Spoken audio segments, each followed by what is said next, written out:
आता याने आपल्याला थिअरी प्रश्न विचारून टाकलाय. काय म्हणतात माहिती आहे का? Right step by step procedure of for determination of minimum आणि मॅक्झिमम स्ट्रेस. तुम्ही मिनिमम आणि मॅक्झिमम स्ट्रेस सिग्मा मॅक्स आणि सिग्मा मिनिमम काढतात ना, त्याची स्टेप काय? त्याची स्टेप काय? सिंपल स्टेप आहे. चला उत्तराचा बाण मारला आपण. त्याच्या स्टेप काय काय असेल बरं का? तुम्ही सांगा.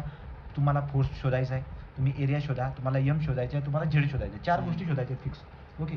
तर त्या 4 गोष्टी जर तुम्हाला भेटल्या तर तुम्हाला सिग्मा मॅक्स आणि सिग्मा मिनिमम भेटून जाईल. तो सगळ्यात पहिली स्टेप आपली असते calculate the area of section. Calculate area of section. तुम्ही सेक्शनचा काय करा? एरिया काढून घ्या. ओके. 2 नंबर आपल्याकडे काय? तुम्ही काय करा? तो 2 नंबर आपल्याला मोमेंट ऑफ इनर्शिया काढायचा आहे. So therefore calculate moment of inertia. तो मोमेंट ऑफ इनर्शिया काढा. एरिया काढून घ्या पहिले. मोमेंट ऑफ इनर्शिया काढून घ्या. तुम्ही म्हणाल आपण तर मोमेंट ऑफ इनर्शिया काढला नाही, आपण डायरेक्ट झेड काढला होता. पण झेड काढण्यासाठी मोमेंट ऑफ इनर्शिया लागतो. ठीक आहे. So calculate moment of inertia. ठीक आहे. आय. नंतर तुम्ही काय करा? तुम्ही वाय काढून घ्या. वाय काढा. तो moment of inertia about respective axis. Moment of inertia काढून टाकली. तिसरी स्टेप असते आपली आता बेंडिंग मोमेंट. तो calculate bending moment. Calculate bending moment. इथं आपण असं नको म्हणाल, तर इथं आपण काय करायला पाहिजे होतं? हां ठीक आहे, चला बघा. हां calculate bending moment. Bending moment तुम्ही बेंडिंग मोमेंट कॅल्क्युलेट करता, याचा अर्थ तुम्ही एम काढताय. आणि एम कसं काढता? इथं लिहा खाली M is equal to P into eccentricity, where P is what? P is a load आणि E is a eccentricity. Eccentricity M एममध्ये दिलेली असते. ठीक आहे. पी इज अ लोड आणि ई इज अ इसेंट्रिसिटी असं लिहून घ्यायचं. चौथी स्टेप तुमची काय आहे? चौथी स्टेप आहे डायरेक्ट स्ट्रेस कॅल्क्युलेट करणे. Calculate direct stress. Direct stress कशात दाखवतात?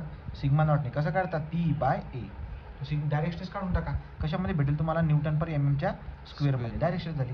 पुढची स्टेप काय असणार आता? तोंडी calculate bending stress. Calculate bending stress. Bending stress कशी काढता? सिग्मा बी कशी काढता? M by Z. तुम्ही चालू एम वरती काढून आलात, पण झेड कसा काढता?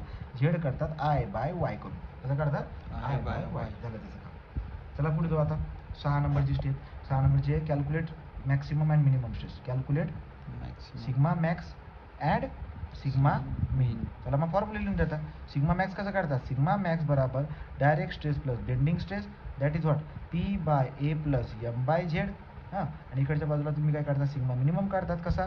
Direct stress minus bending stress, म्हणजे P by A minus M by Z. हे झालं तुमचा स्टेप. एवढं जर तुम्ही लिहिणार तर तुम्हाला तो 4 मार्क देणार. समजलं का? या पद्धतीने ते असतं.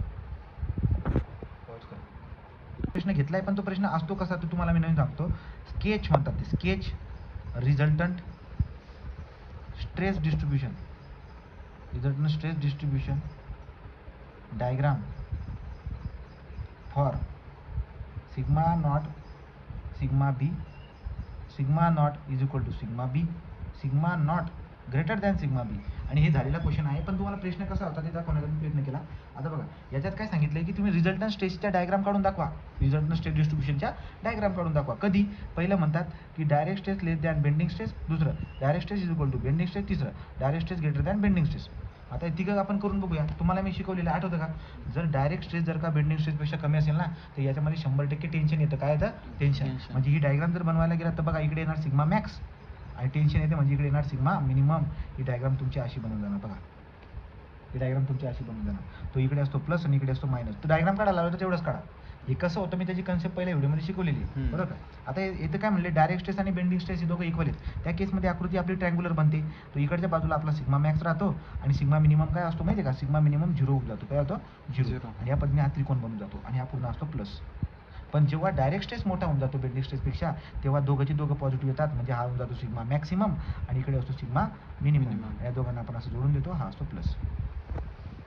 अशा पद्धतीने तुम्हाला 2 मार्काला विचारू शकतात. आता आपण एक टफेस्ट एक्झाम्पल घेत आहोत. आपल्याला एवढा मोठा उदाहरण घ्यायला नको होता, पण ठीक आहे. पण परीक्षेमध्ये येऊन जातो. 6 मार्काला जर का आला तर आपला तेवढा फायदा होऊन जाईल, किंवा 4ला आला तरी ओके.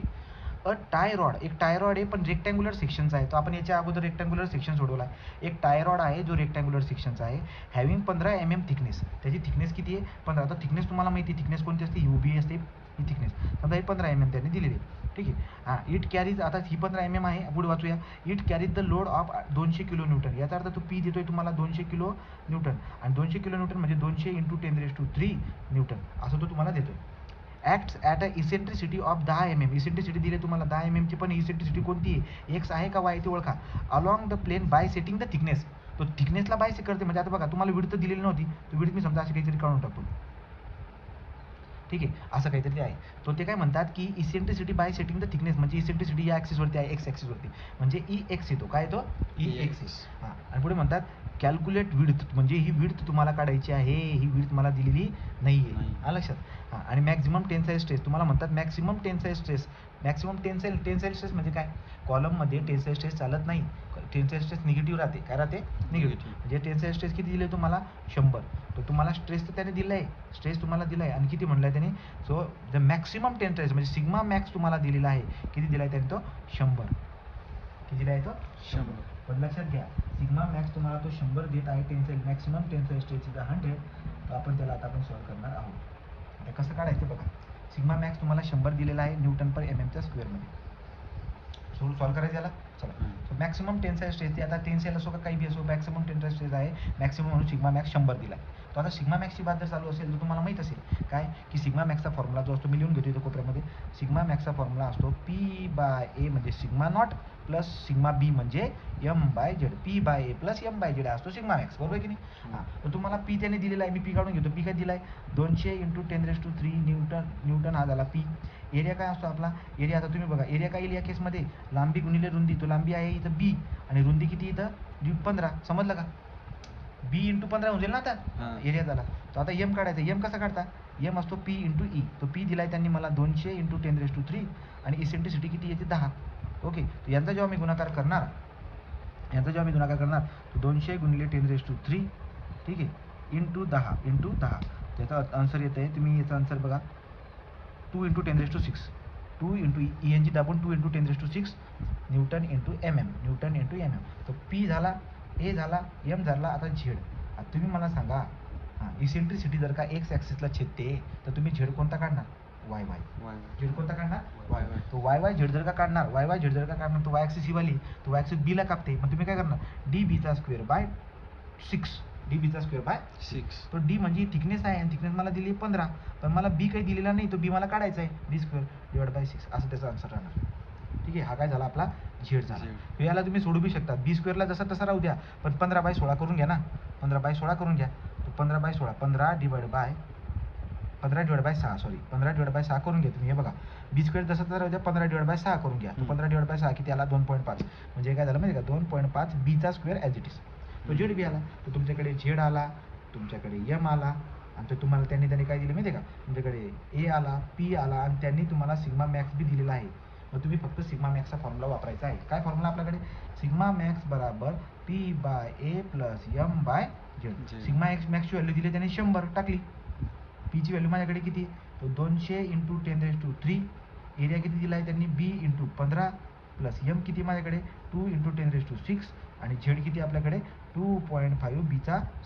याला जर तुम्ही कॅल्क्युलेटरमध्ये टाकलं तर तुमचं डायरेक्ट बी निघून येईल. ओके, आपण बघूया, बी काढून बघू. 100 अल्फा इक्वल, त्यांनी जे दिले त्याच्यानुसार, हां, 100 अल्फा इक्वल दिसतं ना, 100 अल्फा इक्वल, पुढे डब्बा बाय डब्बा 200 × 10⁻³ डिवाइड बाय बी म्हणजे अल्फा एक्स × 15, पुढे गेलो आपण, प्लस डबा बाय 2 × 10⁻6 डिवाइड बाय 2.5, त्याच्या पुढे काय अल्फा एक्सचा स्क्वेअर. ओके, अशा पद्धतीने दिलेली आहे. आता याला विदाऊट कॅल्क्युलेटर तुम्ही सॉल्व्ह करू शकता, थोडा अवघड जाईल आपल्यासारख्यांना. आपण शिफ्ट सॉल्व्ह आन्सर इक्वल या बटनाचा वापर करू आणि बीची व्हॅल्यू काढून बघूया. तो बी मला मिळून जाईल.